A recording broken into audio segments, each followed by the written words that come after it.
Actually, I fondly call him Bukayo. Eh, saan po din siya magsigilag ng Bukayo? So na, si Pangayo.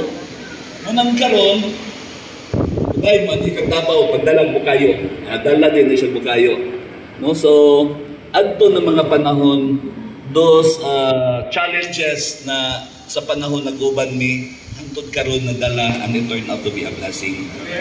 So,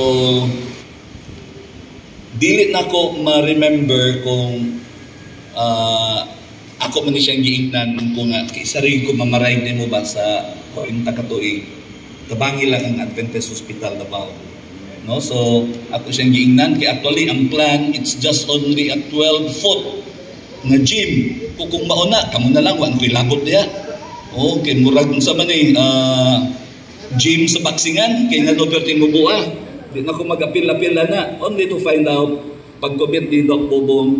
O gato pong pasalamatan din ang iyang isa ka-asawa. No? Si Dr. Maylabi. Ato pong pakimbubong. No? Both of them are doctors, no? Na nagkatabang dito na sila sa... Actually, sa sulti ni Doc Bubong, siya, there are some points na bumigay na siya. Pero ang nagpadayon, kung padasig sa ihang yung asawa, bay, di natin mag-bring. Ang original yung asawa, wato yung labot na scam siya. Kaya na may experience, ani. Sa tuha ka adlaw, sa isa ka adlaw, tuha ka mo kang ipagmuyaban. Sino paghintanan?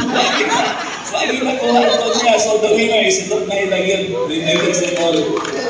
So mo nang nakita ko, sa tinood lang mga kaigsunan, if we steward our relation with kaigsunan, ang panalangin magpermanente yun na.